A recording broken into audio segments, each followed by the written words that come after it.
Kwa majina naitwa Bwana Julius Felix Maganga, ni mwandaaji, ni sehemu ya kamati ya maandalizi ya mashindano haya, lakini vile vile ni mkurugenzi wa ufundi wa chama cha kuogelea cha watu wenye mahitaji maalum kwa maana ya Tanzania Para Swimming Association. Nikizungumzia nafasi kwenye mashindano haya kama mkurugenzi wa mashindano, tukio lililofanyika leo basi ni tukio la mashindano ya kuogelea la kutambua vipaji kwa vijana wenye hali ya ulemavu, ambapo tumekuwa na waogeleaji 102 kutoka vilabu na taasisi 12 Tanzania bara na visiwani, ikiwa kwetu kwa kweli ni mafanikio mazuri ukilinganisha na mwaka jana, ikiwa hii ni mara ya pili. Mwaka jana tulikuwa na washiriki 82, kwa hiyo tuna ongezeko la vijana 20 ambao kwetu ni hatua kubwa. Kwa kimsingi tunashukuru sana wadau ambao wamezidi kutuunga mkono, ambao ni wadhamini. Tunashukuru pia makoch, wazazi pamoja na taasisi ya Al-Muntazil International School kwa kutoa fursa hii kutupatia bwawa ili kuweza kuendesha mashindano haya. Kimsingi haikuwa rahisi, na ukizingatia jambo kubwa ni kwamba sponsors wengi tuliowapata wanatoa in kind, ambao sasa kuna mahitaji ambayo yanahitaji fedha, kwa mfano kulipa wasimamizi inakuwa ni ngumu. Kwa hiyo wito wangu kwa jamii ni kwamba kuomba msaada zaidi pale ambapo tunakuwa na uhitaji, basi watusaidie walau kwa fedha kwa maana ya kuendesha mashindano, lakini vile vile tunahitaji usaidizi wa kupata gharama za kujikidhi kwa maana wakati wa maandalizi, kwa maana ya training.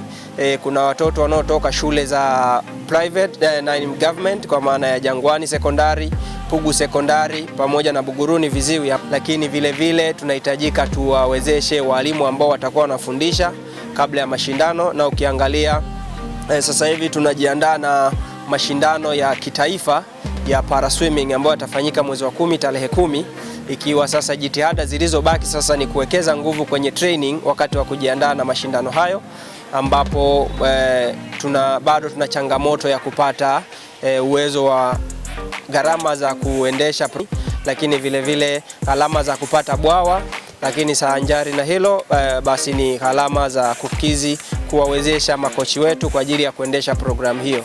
Kwa kimsingi ni wito wangu kwa jamii, kwanza ni sehemu ya fursa ambao tusiwafiche vijana hao wenye hali ya ulemavu. Mtu mwenye ulemavu basi anazo fursa na haki sawasawa na mtu ambaye hana ulemavu. Hivyo basi wanayo nafasi ya kushiriki kwenye michezo, hususan mchezo wa kuogelea.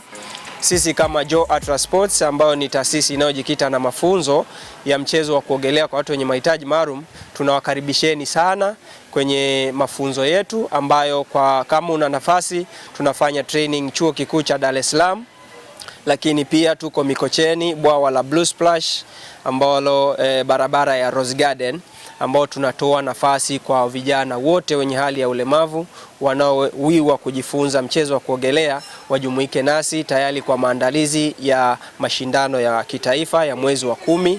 Lakini vile vile pia tuko kwenye maandalizi ya kushiriki mashindano ya Special Olympics yatakayofanyika mwaka 2027 huko Santiago, Chile, ikiwa tumepata nafasi ya kuwakilishwa na mwogeleaji mmoja wa kike ambaye ataogelea open water. Hivyo basi tuko kwenye mchakato wa kuanza maandalizi ya mashindano. Hivyo basi yeyote yule ambaye anawiwa kutushika mkono, aidha kuwa sehemu ya ushauri, sehemu ya maandalizi ya mashindano, ama sehemu kwa maana ya fedha ama in kind, basi tunawakaribisheni sana sana sana. Tunashukuru sana wakati wowote. Kwa majina naitwa Aziza Bakari Hamisi, natokea shule ya Jangwani Sekondari. Leo ilikuwa ni mashindano ya swimming hapa Al-Muntazil, na mashindano yalikuwa mazuri sana, tumeshindana. Kama mlivyoona ni mashindano ya special needs ambayo yamewainua sana special. Kama hapa hivi mlivyoona watu wamepewa zawadi nyingi, medals pamoja na Tanzanite, na nimejifunza mengi kwenye hili shindano. Kwanza nimejifunza kwamba disability is not inability. Si special kwamba tunaweza, na sio kwamba kila kitu hatuwezi, vingi sana tunaweza. Na washauri wa Tanzania tusiwafiche watoto wenye ulemavu, kwani michezo mingi sana tunaiweza, sio tu kuogelea. Pia kuna michezo mingi kama tennis ambayo tunashiriki watoto wenye ulemavu pamoja na basketi. Kwa hiyo Watanzania tunawaomba sana msiwafiche watoto wenye ulemavu. Asante. Hizo ni urafiki, ni furaha, lakini pia ni sisi wenye ulemavu tunachukulia michezo inapunguza makali ya ulemavu wetu, kurekebisha mifumo mbalimbali ya miili. Kwa hiyo nawashukuru sana.